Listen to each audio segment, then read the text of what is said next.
कितनी बड़ी बात है। शाऊल उसको बोलता है लड़ने मत जा, तू लड़का है और वो लड़कपन से ही योद्धा है। लेकिन दाऊद कहता है नहीं राजा, मैं जंगल में भेड़ों को चराने के लिए जब जाता था, मैं देखता था कभी कभी शेर झुंड में से एक भेड़ को लेता था, मैंने किसी को नहीं छोड़ा, मैं पीछे गया, मैंने शेर का मुंह फाड़ा। कैसे फाड़ा? By the Holy spirit.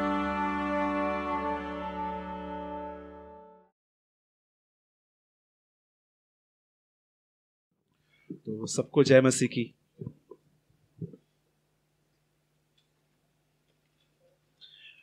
मैं आज बात करना चाहता हूं 2 टॉपिक्स पे about the wrong decisions and the wrong thoughts.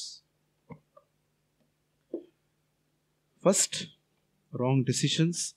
Second, गलत विचारों को अपने अंदर लेना, ये कितना खतरनाक है हमारे जिंदगी के लिए। बोलो जय मसीह की।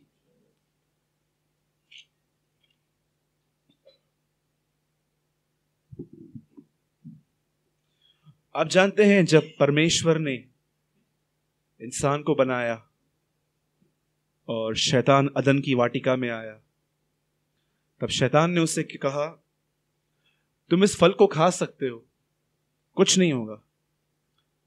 मुझे बताइए, अगर शैतान उसे ऐसा कहता कि जिस दिन तुम इसको खाओगे तुम परमेश्वर से अलग हो जाओगे, हवा तेरा छोटा बेटा तेरे बड़े बेटे को मार देगा, तुम बीमार पड़ जाओगे, तो क्या हवा खाती? कभी नहीं खाती। लेकिन उसने क्या दिखाया उसको? कुछ नहीं होगा। उस बहन ने एक निर्णय लिया कि मैं इस फल को खाऊंगी, आदम को भी खिलाया। उस निर्णय ने आज इंसान की जिंदगी देखो क्या बना दी। आप है ना, इस बात को भूल जाइएगा। आपको लगता है अगर कि आपका जीवन दूसरों पे इफेक्ट नहीं डालेगा तो आप धोखे में जी रहे हैं।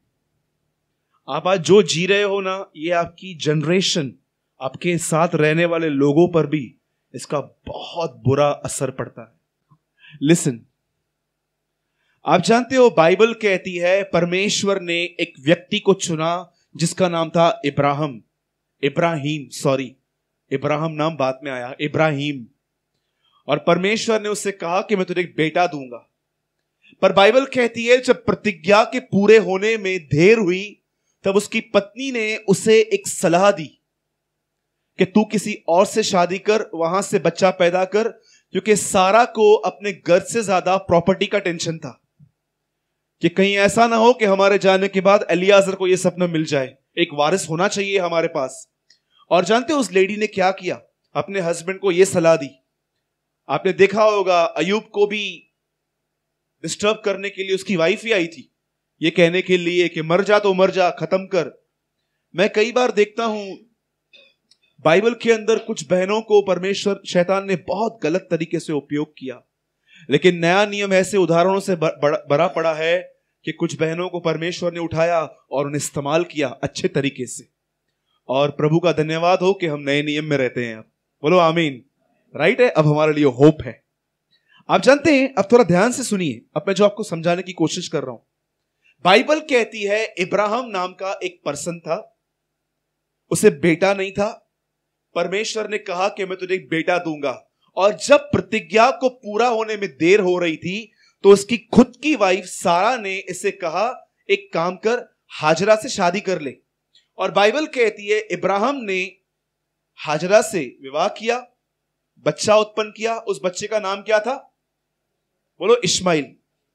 आप जानते हो इश्माइल के बाद उसका एक और बेटा पैदा हुआ जो प्रभु की तरफ से था, इसहाक।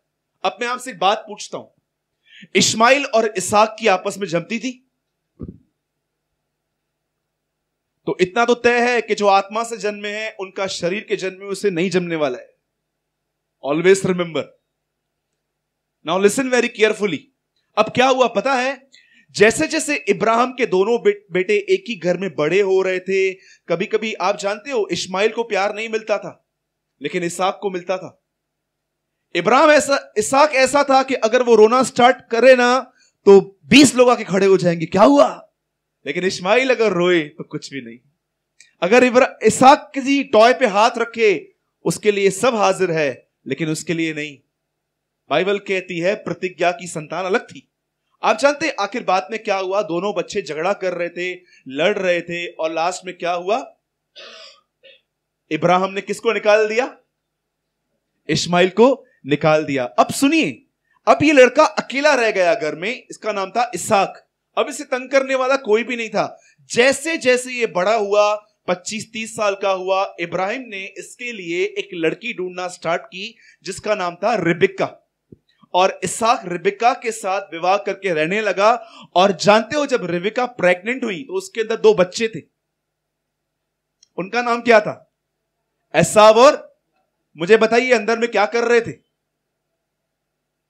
Tell me. बाइबल कहती है वे लड़ते थे। क्यों लड़ रहे थे? क्योंकि इन दोनों के अंदर इब्राहिम का डीएनए था। आज जो तुम कर रहे हो, कल तुम्हारी जनरेशन भी करेगी। Always remember. वो दोनों फाइट करते थे, इब्राहिम के दोनों बेटे। अब इसके अंदर जो बेटे हैं ये भी लड़ रहे थे। आपको बताऊं, कई बार आपके बच्चे आपस में क्यों लड़ते हैं? क्योंकि वो आपको लड़ते हुए देखते हैं। कई बार आपका परिवार निराश क्यों रहता है? क्योंकि आप उत्साहित नहीं हो। याद रखिएगा, आप आज जो कर रहे हैं ना, कल आपकी संतान भी वही करेगी, कल आपके मां बाप भी वही करेंगे, कल आपकी जनरेशन भी वही करेगी। क्यों कुछ लोग बहुत कोशिश करते हैं निकलने की, लेकिन वो निकल नहीं पाते हैं? क्यों? क्योंकि उनके मां बाप के अंदर उनका डीएनए है। Always remember. मैंने एक प्रभु के दास के बारे में सुना था। उसकी मां से उसका थोड़ा एक झगड़ा हो गया और उसने उठा के चेयर जोर से नीचे मारी। और 15 मिनट के बाद उसको याद आया कि उसके परदादा ने भी ऐसा ही किया था एक बार। अगर आप इस साइकिल ब्रेक करना चाहते हो ना, प्रभु से कहो, प्रभु मुझे बदल, ताकि आने वाली जनरेशन में मेरा नहीं, यीशु मसीह का खून हो, यीशु मसीह का डीएनए हो। कई लोग सोचते हैं कि ब्रदर ऐसा क्यों? मैं इतनी बार मैं बाइबल पढ़ चुका था, लेकिन आज मैंने एक नए तरीके से इसको समझा कि प्रभु ये दोनों बच्चे झगड़ा क्यों कर रहे थे? क्योंकि इस्माइल और इसहाक भी झगड़ा करते थे, लड़ते थे। मुझे एक बात बताइए, मैं आपसे एक बात पूछता हूं, क्या आप इस बात पे विश्वास करते हो कि आपका जीवन आपके साथ रहने वालों पे एक गहरा असर डालता है? Tell me. छा के विश्वास अथव कि जीअं तव्हां जियो था, सुभाणे ताईं जनरेशन भी वही जीअंदव। तो हमें कैसे जीना चाहिए? आप जानते हो आज प्रॉब्लम क्या है? कितने लोग जानते हैं तिमुथियुस को? उसकी मां थी। जब भी तिमुथियुस बीमार पड़ता था ना, वैसे वो गोलियां लेके नहीं बैठती थी, ये गोली ले, ये ले, वो ले। पहले वो उसके लिए हाथ रख के प्रार्थना करती थी, लॉर्ड विल हील हिम, प्रभु उसको ठीक करेगा।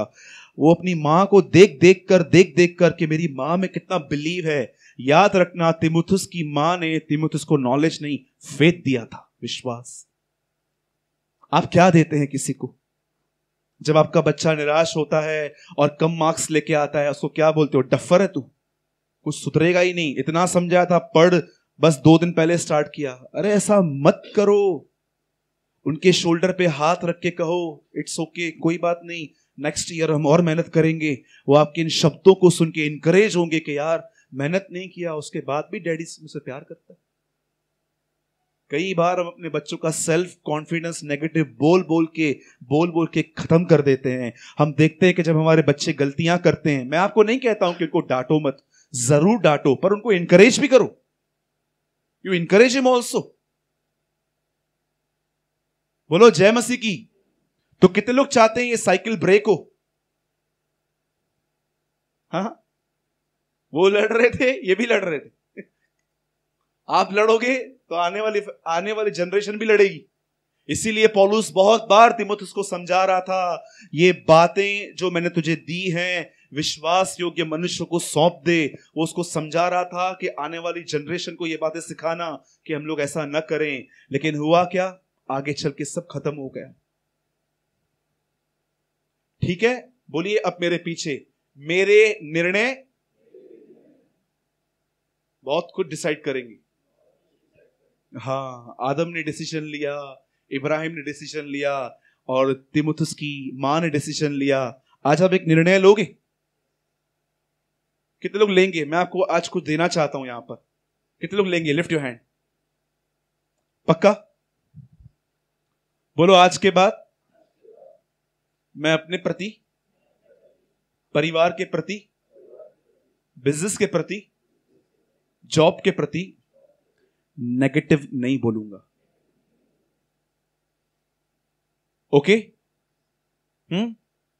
अगर जॉब नहीं है तो क्या बोलेंगे? ठीक है, नहीं है, प्रभु देगा ना, इसमें क्या। आप अपने बच्चों के लिए ढूंढते हैं लड़के या लड़कियां, आप बोल सकते हो मेरे बच्चे की शादी नहीं है, फिर क्या हुआ? किंग रखा है मेरी बेटी के लिए प्रभु ने, आ रहा है, इसमें क्या है। अंडरस्टैंड? Change your confessions. अपने बात करने के तरीकों को बदलिए। आप जानते हैं हमारे प्रधानमंत्री, मैं उनकी बहुत इज्जत करता हूं, उन्होंने एक बात कही थी, अच्छे दिन आएंगे। बोलो, अच्छे दिन आएंगे। बोलो अपने बाजू वाले को, अच्छे दिन आएंगे। हाँ, लेकिन जानते हो बाइबल में पहले ही एक आदमी ने बताया अच्छे दिन कैसे आते हैं। पहला पत्रस में लिखा है, जो कोई अच्छे दिन देखना चाहता है वो अपनी जुबान को बुराई से रोके। बोलो जय मसीह की।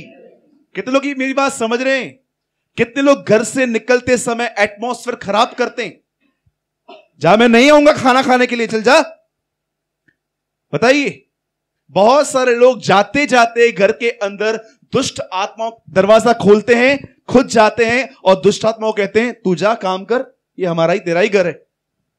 Do you know? बहुत सारे लोग अपने घर का एटमॉस्फेयर इतना बुरा रखते हैं, जाते जाते किटकिट करेंगे, लड़ाइयां करेंगे, झगड़े करेंगे, ताकि उनकी वाइफ सारा दिन उनके लिए कड़वाहट सोचती रहे। कितने लोग घर से निकलते समय अपने, मैं आपको सच कहता हूं, मेरी मम्मी के साथ भी मेरा नोकझोंक होता है कभी कभी, लेकिन जब मैं जाता हूं ना, मैं मम्मी को एक बात बोलता हूं, छोटी बेड़े मां गरीब मानू। मेरी मम्मी वहां बैठी हुई है, मैं कई बार मम्मी को बोलता हूं, मम्मी क्यों लड़ रही है, तू बुधे का थे तो गोरू टाइम में बैठे न थो, ठीक है लेता हूं।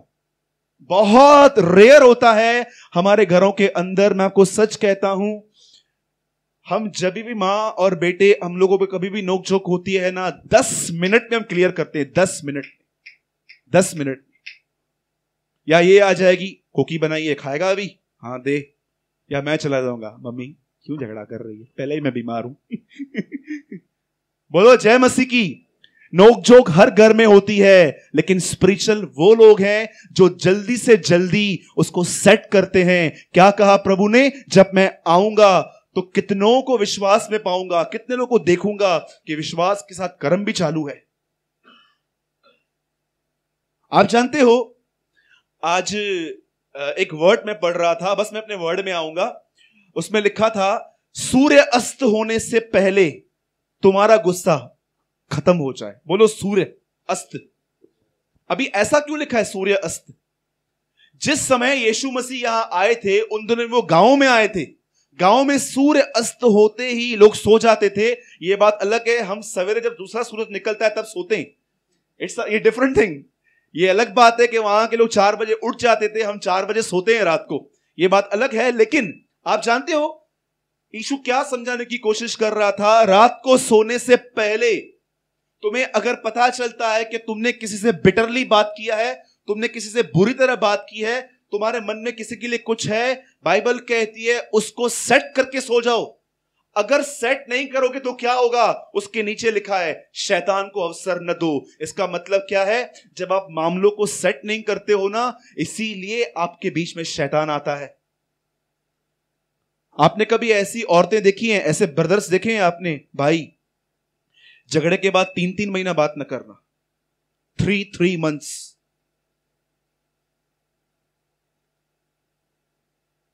मैं आपको सच कहता हूं, ये अपने आप को मसीह कहते हैं, लेकिन मेरी नजर में तो ये बिल्कुल मसीह नहीं है।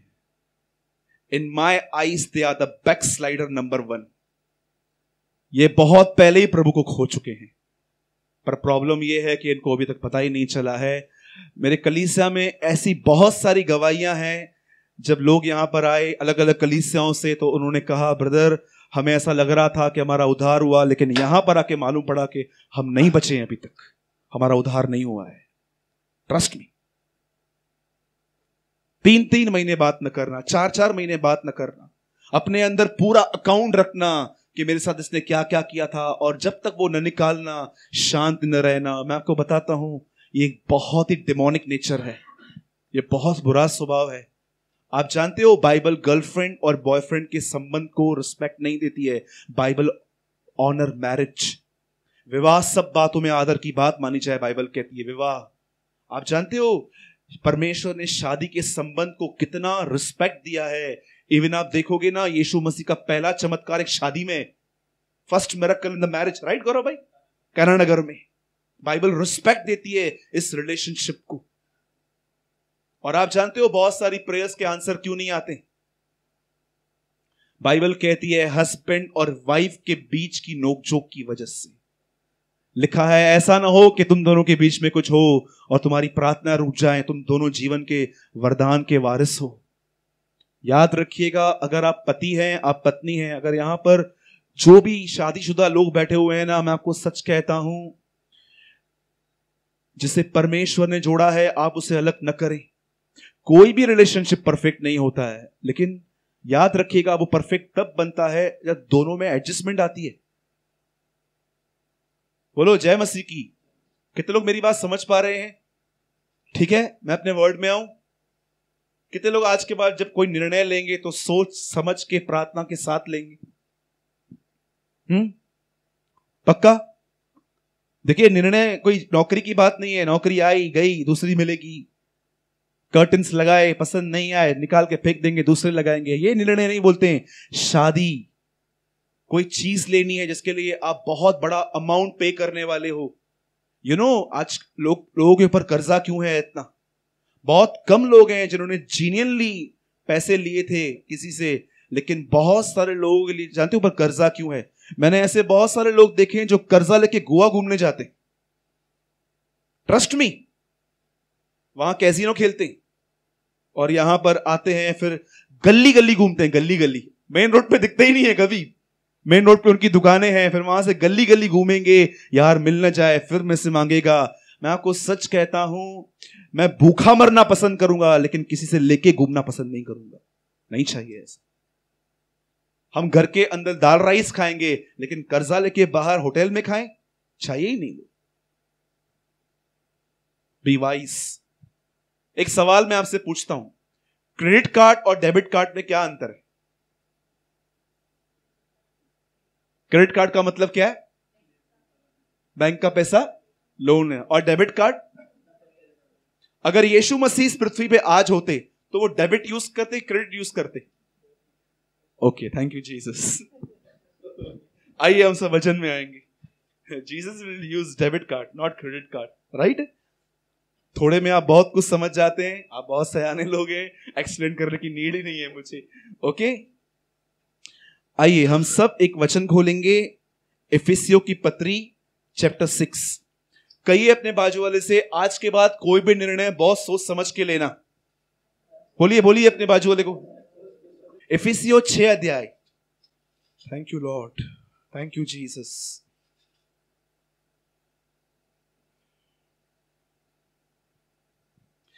मैंने बहुत टाइम पहले एक स्टोरी सुनी थी। शैतान ने एक एग्जीबिशन लगवाया था। बोलो एग्जीबिशन। और उसने ना उस एग्जीबिशन में 5 चीजें रखी थी: सिगरेट, दारू, ड्रग्स, चरस, और एक चीज उसने डब्बे में अंदर छुपा के रखी थी और से प्राइस टैग लगाया था। पहले वाली चीज का 10 रुपया, 20 रुपया, 100 रुपया, 1000 रुपया, और जो चीज डब्बे में बंद थी उसका प्राइस था 10 लाख रुपया। तो एक बिलीवर वहां पर आया और बोला, शैतान तेरे को काम धंधा नहीं है क्या? अभी तूने एग्जीबिशन लगाया है। बोला नहीं, अभी क्या करूं? अभी बिलीवर न सिगरेट पीता है, न दारू पीता है, न चरस लेता है, न गांजा लेता है। ये चीजें इनको पता चल गई है कि ये पाप है। लेकिन ये चीज है ना जो मैंने बंद करके रखी है, जो 10 लाख रुपए की है, ये मुझसे सब भर भर के लेते। तो उसने बोला कपड़ा तो हटा देखूं। जैसे उसने कपड़ा हटाया, लिखा था नेगेटिव थॉट्स। बोला विश्वासी को ये बात पता ही नहीं है कि ये भी मैं ही देता हूं। डू यू नो, बहुत सारे लोग सोचते हैं कि शैतान जो है ना सिर्फ सिगरेट पीने के लिए, ड्रिंक करने के लिए, वाइफ को मारने के लिए सिर्फ यही काम है। लेकिन मैं आपको बताना चाहता हूं, शैतान का इससे भी जबरदस्त काम है एक आदमी को इतने नेगेटिव थॉट्स देना कि नेगेटिव थॉट्स उसके अंदर बर्फ की तरह जम जाएं और वो आदमी हमेशा नेगेटिव बातों में ही चलता रहे। इवन जब उसको कोई पॉजिटिव कहे भी ना तो वो रिसीव ही नहीं कर पाए इसको, उसको ऐसा लगे कि यार ये भी दुखाई दे रहा है मुझे। आज मैं आपको बताना चाहता हूं कि पौलुस हमें किन बातों के लिए लड़ने के लिए कह रहा था। बोलो जय मसीह की।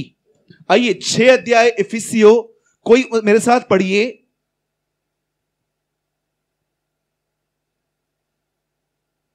6 का 16। जो पढ़ रहा है प्लीज माइक यूज कीजिए। और उन सब के साथ विश्वास की ढाल लेकर स्थिर रहो। बाइबल कहती है विश्वास की ढाल को लेकर स्थिर रहो, जिससे तुम उस दुष्ट के सब चलते हुए तीरों को बुझा सको। बोलो जलते हुए तीर। कहिए अपने बाजू वाले से, जलते हुए तीर। हाँ, आप जानते हो क्या हुआ? जिस समय पौलुस ये लेटर लिख रहा था उस समय वो जेल में था और उसके सामने एक सिपाही खड़ा था। उस सिपाही को देख देख के कि इसे टोप पहना है, इसे जिल्लम पहनी है, इसे जूते पहने हैं, उसको देख देख के लेटर लिख रहा था। और वो देख रहा था कि कैसे इसके पास जिल्लम है, ये है, वो है, उसे वो सब देख देख के, क्योंकि पौलुस के साथ हमेशा एक जेलर रहता था हमेशा, क्योंकि पौलुस रोम का नागरिक था। अब पौलुस यहां पर क्या कह रहा है कि तुम्हारे पास एक डाल होनी चाहिए। बोलो डाल। आप जानते हो डाल क्या है? How many people know about shield? कितने लोगों ने पुराने जमानों में देखा होगा, लोग शील्ड लेके आते थे आगे। यस राइट सिस्टर, ऐसे शील्ड लेके आते थे कि सामने से कुछ भी आए दे शील्ड।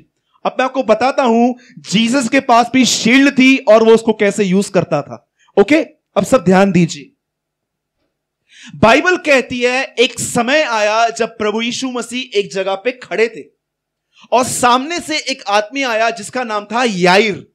बाइबल कहती है उसकी बेटी बीमार थी और वो जैसे यीशु के पास आया वो प्रभु को कहता है मेरी बेटी बीमार है, घर चल, उसके ऊपर हाथ रख ताकि वो चंगी हो जाए। और आप जानते हो वहां पर क्या हुआ? जैसे प्रभु यीशु मसीह वहां पर जाने के लिए निकले और जानते हो क्या हुआ? रास्ते पे उसे एक और लेडी मिल गई। उस लेडी को initial blood, the Bible says, उसे लहू बहने का कुछ प्रॉब्लम था और वो यीशु के सिर्फ गारमेंट को टच करना चाहती थी और जैसे उसने यीशु को टच किया द बाइबल सेज वो ठीक हो गई। आप जानते हो यीशु के 5 मिनट यहां पर चले गए। यीशु ने पीछे देखा, सबसे पूछा किसने मुझे छुआ, तब वो कहती है प्रभु मैं थी। लेकिन क्योंकि उन दिनों में स्त्रियों को ऐसे टच करने का अनुशासन नहीं था, रूल नहीं था, तब यीशु ने उससे कहा तू जा मेरी बच्ची, तेरे विश्वास ने तुझे ठीक कर दिया है। और यीशु वापस उसके घर जा ही रहे थे, वहां से एक आदमी भाग भाग कर आया और वो याईर को कहता है सुन, अब एक काम कर, गुरु को अपने साथ मत ले। क्यों? तेरी बेटी बीमार थी ना, वो बस अभी मर चुकी है। आप जानते हो वहां पर यीशु मसीह क्या कहता है? ये बातें जब उससे सुनी, बोलिए बेटी मर गई। आप में से कितने लोगों को वो कई बार मन में आके कहता है भविष्य खत्म हो गया, योर फ्यूचर इज डेड, कुछ नहीं होने वाला है, सारी जिंदगी तूने मेहनत की थी, सारी जिंदगी तेरे को ऐसा ही चलना है, तुझे कुछ नहीं मिलने वाला है, तूने रॉन्ग पर्सन से शादी कर दी है, तूने ये किया है, तूने वो किया है। डेविल के पास आपको देने के लिए इतने नेगेटिव थॉट्स हैं जिसकी कोई लिमिट नहीं है। वो जानता है, उसने आपके लाइफ के लिए स्टडी करके रखी है। आप जानते हो उसने इस दुनिया में सबसे पहले किसकी स्टडी की है? हां, मैं आपसे एक बात पूछता हूं, जब आदम और हवा प्रभु के साथ थे और प्रभु ने कहा ये फल खाना, ये फल नहीं खाना, उस समय शैतान कहां था? हां, फिर शैतान आके कहता है क्या सच है कि प्रभु ने कहा ये मत खाना? मतलब वो वहीं पर था, स्टडी कर रहा था कि ये लोग क्या सुन रहे हैं। याद रखना, आपकी कोई स्टडी करता है डे नाइट। आपको अपने बच्चों को नहलाना है, खाना खिलाना है, बर्तन धोने हैं, आयरन करना है, वॉशिंग मशीन में कपड़े धोने, आप भाइयों को बहुत सारे काम करने। हमारे पास हजारों काम है, शैतान के पास कुछ हजारों काम नहीं है, उसको एक ही काम है, ह्यूमन पे स्टडी कर, देख किन बातों में कमजोर है और उनको अटका। That's all. याद रखना, कोई है जो आपकी सारा दिन स्टडी करता रहता है कि कौन सी कमजोरियां हैं आपके अंदर, और वो हमेशा आपको उन्हीं विचारों को देता रहेगा। देख तेरा लाइफ खत्म हो गया, देख ये आदमी भी कितना तेरे बगैर खुश है, ये है वो है। तुझे कोई, कभी कभी मैंने ऐसे देखा है कि जब हम दुखी रहते हैं ना और हमारी फैमिली में सब खुश होते हैं ना, हम लोग ये चाहते हैं ये भी हमारे साथ दुखी हो, और जब उनको देखते हैं ना वो खुश हैं, हमारी हालत खराब हो जाती है। ऐसे कैसे, मैं दुखी हूं और तुम सब खुश हो, इधर आओ, रोने वाले के साथ रोना है, बाइबल कहती है। सोचो, आप जानते हो बाइबल यहां पर क्या कहती है? उस आदमी को ये कहा गया तेरी बेटी मर गई है। बाइबल कहती है ये शब्द यीशु ने अनसुना किया। बोलो अनसुना। क्या पढ़ा आपने इफिसियों 6:10 में, अभी इस 6 अध्याय में? हां, आपको क्या लगता है प्रभु आपको सच्ची में एक शील्ड देगा? अरे भाई, ये सब आत्मिक बातें हैं। जानते हो शील्ड कैसे यूज करते हैं? मैं आपको बताऊं। ऐसे कीजिए, सब ऐसे कीजिए, मैं सबको देख रहा हूं। अब इसको कान पे रखिए, इसको मोड़िए।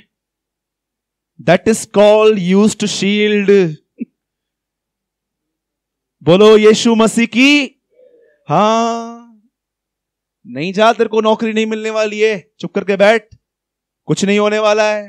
बोलो जय मसीह की। सीधा ऐसे बोलो। यीशु मसीह ने यहां पर शील्ड को अपनाया। कान को बंद करने का मतलब शील्ड को यूज करना। यीशु उसको कहते हैं डर मत, केवल विश्वास रख।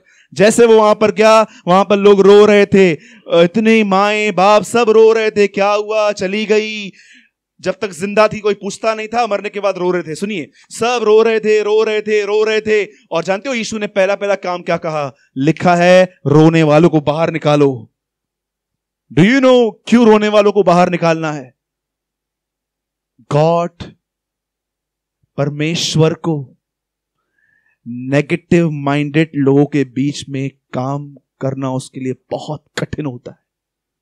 वो उन लोगों के बीच में काम करता है जो अपने फेथ की एक्सरसाइज करते हैं, जो हर जगह पर जहां पर इतना देख रहे हैं कि खराब है, फिर भी कन्फेस करते हैं Lord you are with me. कितने लोग अपने फेथ की एक्सरसाइज करते हैं, मुझे बताइए।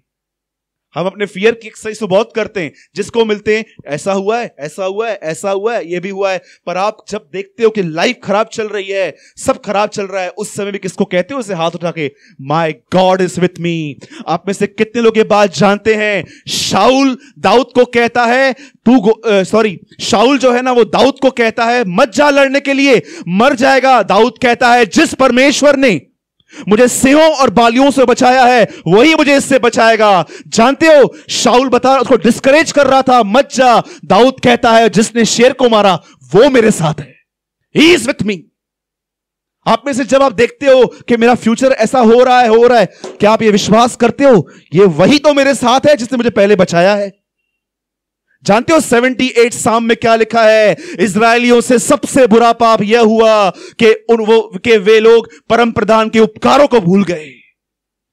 They never remember the work of the Lord. कितनी बड़ी बात है। शाऊल उसको बोलता है लड़ने मत जा, तू लड़का है और वो लड़कपन से ही योद्धा है। लेकिन दाऊद कहता है नहीं राजा, मैं जंगल में भेड़ों को चराने के लिए जब जाता था, मैं देखता था कभी कभी शेर झुंड में से भेड़ को लेता था, मैंने किसी को नहीं छोड़ा, मैं पीछे गया, मैंने शेर का मुंह फाड़ा। कैसे फाड़ा? By the Holy Spirit. और बोलता है ये भी वैसे ही मरेगा आज। जब भी आपको शैतान कहे ना ये होने वाला है, वो होने वाला है, शैतान को बोलो get lost, shut your mouth, my Lord is with me. You are not my future, my Lord is my future. अगर कुछ अच्छा न हो तो भी वो अच्छा है मेरे लिए। Tell him. बाइबल कहती है उसने अनसुना किया, वह उसके घर गया और जानते उसने क्या किया? उस लड़की को मुर्दों से जिलाया और कहा तलिता कूमी, उठ। और कहा, और हम लोग, यीशु हमारी तरह नहीं था। अगर हम लोगों में से कोई किसी को मुर्दों से जिलाता, हम एक बैनर निकालते, दिनेश और पंकज को बोलते ये लेके चलो, सूरज भाई ने एक आदमी मुर्दों में से जिलाया है। यीशु ने एकदम नॉर्मली कहा इसे खाना दो, लेट बी। जैसे हम लोग एक अगर हमारे कलीसिया में एक मुर्दों से जिंदा हो जाए ना, कम से कम 100 साल तक यहां प्रचार चलेगा उसके लिए। ये हुआ था, ये हुआ था, ये हुआ था। जबकि यीशु लोगों को ठीक करने के बाद कहता था, जाओ, किसी को मत कहना मैं फेमस होने के लिए नहीं आया हूं, मैं क्रूस पे मरने के लिए आया हूं। प्लीज मुझे फेमस मत करना, कहीं मेरी फेमिलियरिटी मुझे राजा ना बना दे। मेरा नए नियम का फेवरेट वर्ड है 6:14 यूहन्ना, जब उन्होंने उसे राजा बनाना चाहा तो वो उनके बीच से भाग गया। आप में से कितने लोग भाग जाते हैं जब आपकी तारीफ होती है? क्या आप खड़े रहते हैं? अभी तक तो 2 ही वर्ड बोले, और बोलो। टेल मी, कितने लोग को अपनी तारीफ सुनना पसंद है? खाना बनाने के बाद हम खड़े हो जाते हैं। सुटिया बाडी क्या है? क्यों? वाई? जानते हो शील्ड का यूज कैसे किया जाता है? जब भी आपको कोई नेगेटिव बोले ना कि तू डफर है, तूने क्या किया है, तेरे बच्चों की हालत देख क्या हुई है। बहुत सारे बेचारे बाप, जो बूढ़े बाप हैं, अगर उनके बच्चे आज दुखी है ना, शैतान उनको ऐसे बोलता है आके, तेरी वजह से तेरे बच्चे दुखी हैं। उनको बोलो, यीशु मसीह मेरा भविष्य है। अगर मेरी गलतियों की वजह से मेरे बच्चे खराब हुए हैं ना, तो उस स्वर्गीय पिता की वजह से वो आबाद भी होंगे। से आमीन। कितने लोग ये बात जानते हैं कि आपका भविष्य यीशु मसीह है? Tell me. एक आखिरी बात बता के I finish my word, listen very carefully. जिस समय इजराइल के लोग इजराइल से बेबीलोन जा रहे थे बंदी बना के, जानते हो प्रभु यिर्मयाह को क्या कहता है? यिर्मयाह, ये नगर फूंकने वाला है, इस पूरे नगर को मैं जलाने वाला हूं। बोलता है प्रभु, फिर? प्रभु बोलता है यिर्मयाह, एक काम कर, इस नगर में एक खेत ले ले। और जानते हो वो खेत किसका था? उसके चचेरे भाई का। 30 चांदी के सिक्कों में लिया था उसने। और जब लिखा है कि तराजू लेकर, ऐसा लिखा है यिर्मयाह में, जब मैं तराजू लेकर और सिक्के लेकर अपने चचेरे भाई के पास गया और मैंने पूरा काम किया और ये खेत मेरा पूरा हुआ। खेत पे पहली बार जब यिर्मयाह खड़ा हुआ तब वो प्रभु को कहता है, प्रभु तूने कहा ये नगर फूंक दिया जाएगा, उसके बाद भी तूने ये खेत खरीद करने के लिए मुझे क्यों कहा? ये तो ऐसा हो गया कि कोई बिल्डिंग है जो डिमोलिशन होने वाली है, टूटने वाली है, और प्रभु हमको कहता है उसमें फ्लैट ले लो। जानते हो जब वो वहां पर खड़ा हुआ, वहां पर लिखा है, तब यहोवा ने यिर्मयाह से कहा, ये खेत एक चिन्ह है कि मैं अपने लोगों को वापस इसी धरती पर लाऊंगा। और जानते हो उसके बाद एक वर्ड लिखा है, हे यिर्मयाह, यह बात जान रख, मैं इज़राइल के साथ भलाई करना कभी न छोड़ूंगा। That is a word of the Lord. हाथ उठाइए और कहिए, प्रभु मेरा विश्वास है आप मेरे साथ भलाई करना कभी न छोड़ेंगे। Thank you Jesus. मैं महसूस कर पा रहा हूं प्रभु हमारे बीच में। आइए हम सब खड़े हो जाएंगे।